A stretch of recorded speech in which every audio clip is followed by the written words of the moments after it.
Good day everyone, so now we will tackle the meat and meat products presented by Group 2.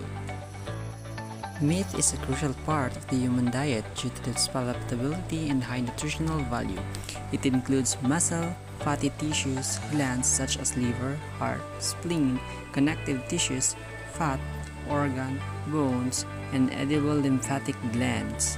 So, lahat ng mga organisms or lahat ng nabubuhay sa mundo na mayroong tissues or mga natawag natin na cells ay talagang mayroong nutrition or nutritious value dahil hindi naman ito mabubuo kung walang nutritions or minerals na bumubuo dito. So, lahat ng mga karne or mga meat ay mayroong mga nutritious value.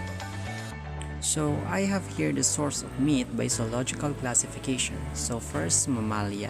For example, is cattle, carabaos, sheep, swine, and etc. So we are belong to mammalia. The next is apes, like fowls and birds. So ito yung mga lumilipad. Next is species, like fish, and reptilia, turtles, amphibia like frogs, also yung mga nabubuhay sa tubig at sa land. And mollusca, like oysters and clams, and crustacea, lobster, and crabs. Grading of meat. Meat is graded after being inspected by a veterinarian and declared fit for human consumption. Grading is based on number 1. Quality. Includes tenderness, juiciness, and palatability. Number 2. Conformation. Refers to the shape and proportion of lean meat to bone, emphasizing high meat to bone ratio in tender cuts. Number 3. Finish. Involves the amount, quality, and color of fat within the round of the muscles. In the Philippines, the Bureau of Standards established meat grades in 1970 as excellence, superior, good, and unclassified. However, due to its cost, grading is not widely practiced. Imported meat often carries grades based on the system of its country of origin. Structure of meat. Meat consists of lean tissues, fatty tissues, connective tissues, and bone. Number 1. Lean tissues composed mainly of muscular tissues and some connective tissues. Fine grain, smooth texture, and soft surface. Indicated tender meat with young animals having thinner grained flesh. Number 2. Connective tissues includes collagen turned into gelatin with moist heat, and elastin requires mechanical treatment to soften, affect the tenderness of meat. Number 3. Fat. Found as visible fats in adipose tissues, intramuscular fat, marbling, and intracellular fat. Contribution to tenderness, juiciness, and flavor. Bone. Indicated the animal's age.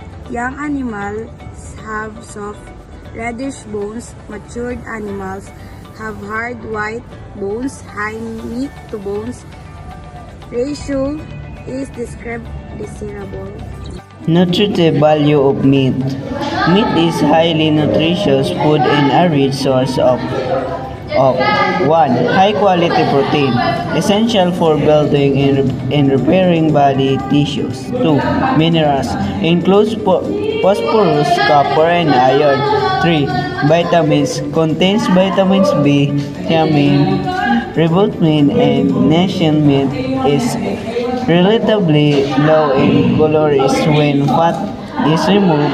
It fats contribute to energy and flavor but should be consumed in moderation. Approximate composition of lean meat from pork, beef, and cara beef. So, for example here, the nutrients is protein, and the pork is 17.3, beef 22.9, cara beef is 20.6. So, yan po yung equivalent niya sa protein. Then, the rest po is the same. Classes of meat. Number 1. Beef. Classified by age and sex.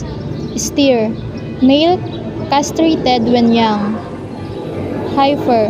Young female that hasn't calved. Cow. Female that has calved. Stag, male castrated after maturity. Bull, mature uncastrated male. Number 2, Cara beef, meat from carabao, commonly sold as beef. Veal, meat from bovines, aged 4 to 8 weeks. Number 4, pork from swine, aged 7 to 12 months. Sex differences in quality appear in older animals. Number 5, lamb and mutton. Lamb from sheep less than 1 year old, tender and mild. Mutton from older sheep, darker, less tender, and stronger in flavor. Number 6, goat's meat. Popular in parts of the Philippines, often consumed as pulutan. Number 7, rabbit's meat. Taken from rabbits aged 3 to 4 months, valued for both domesticated and wild varieties. Market forms of meat: fresh meat and processed meat, natural or frozen. Philippine markets: chilled meat, cooled to 1 to 3 degrees Celsius within 24 hours after slaughter. Frozen meat, chilled and then frozen, often pre-packaged supermarkets with expiry date. Cured meat, preserved with curing agents like salt, sugar, spices, and vinegar. Canned meat, cooked and ready to reheat. Meat such as corned beef, adobo, and liver spread. Dried meat, dehydrated meat, often cured. Example, tapas. Meat cuts. Carcass and cuts. A slaughtered animal's carcass is divided into wholesale cuts and then into retail cuts, which are classified as tender, less tender, tough, or variety cuts. Types of meat cuts. Number 1. Tender cuts. Characteristics: lean, minimal collagen, less exercise muscles, most expensive. So example, beef, loin, tenderloin, sirloin, pork, loin, lomo pork, chops, ham, belly, side bacon. Best cooking methods: boiling, roasting, frying. Number 2. Less tender cuts.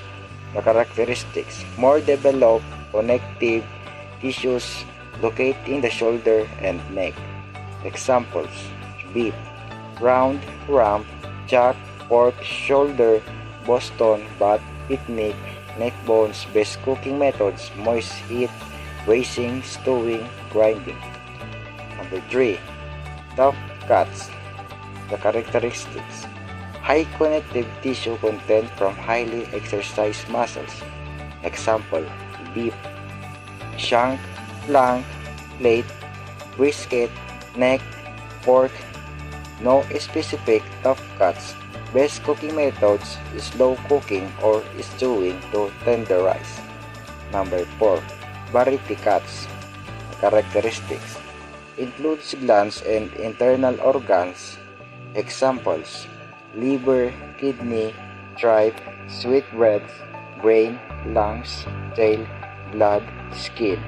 Best cooking methods must be cooked thoroughly to minimize health risk.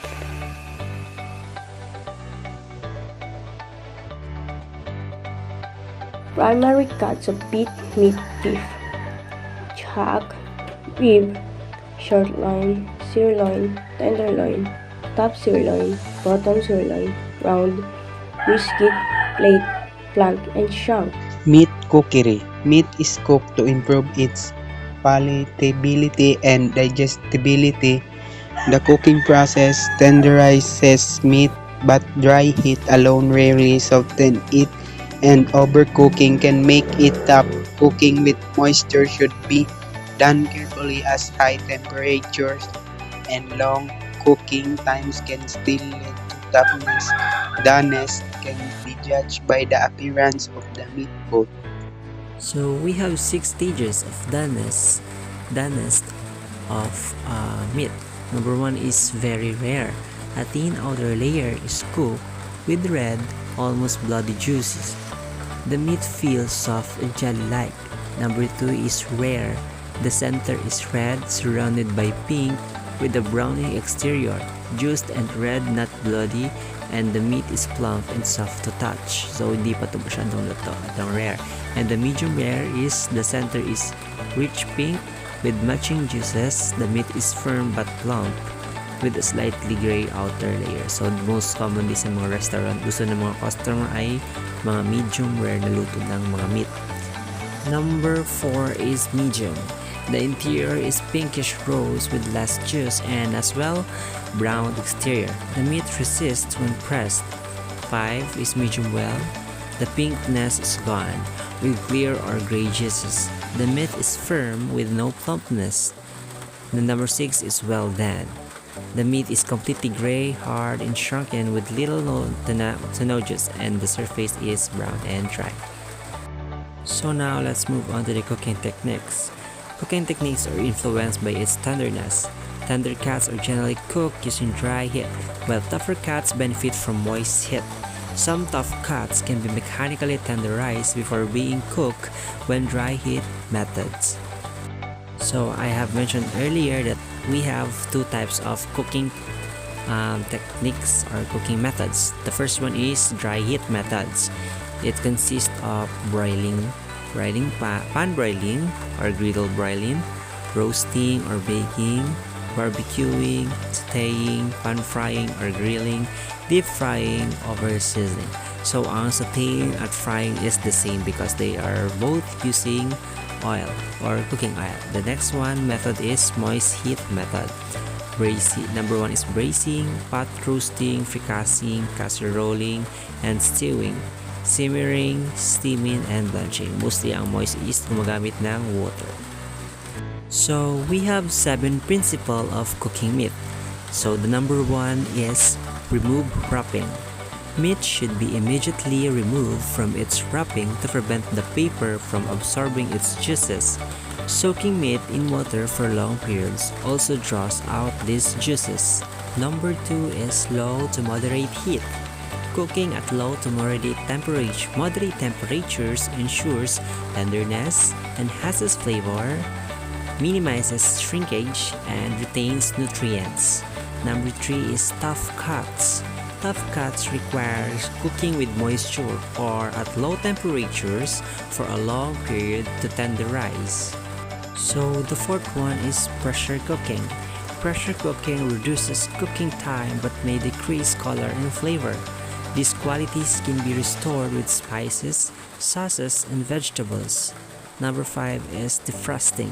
Meat should not be unwrapped when defrosting to prevent bacterial growth. Once defrosted, it should be cooked immediately and never refrozen. Yes, this is true. Kasi based on my research, ang meat kapag binili mo siya sa palengke, then nilagay mo siya sa refrigerator, tapos gagamitin mo na siya, lutuin mo na siya. Kapag i-defrost mo siya, bawal mo siyang ibabad sa tubig kasi more on mas madaming makakontaminate siya ng bacteria kasi prone po ang mga bacteria sa mga malalamig. Then syempre sa mga mainit meron din mga prone din ang mga bacteria. So dapat ang process ng pag-defrost ay hayaan mo lang siyang mag-defrost dyan for 40 minutes bago mo siya lutuin. So wag hugasan ng karne, lulutuin po kaagad. The fourth one is the sixth is pork safety. Pork should always be thoroughly cooked to avoid harmful pathogens or parasites. So, kailangan maluto mo siya ng maayos at walang matitirang bacteria. So, medium heat lang dapat. The next is doneness. Meat is considered done when the heat has penetrated to the center, achieving the desired color, texture, and flavor.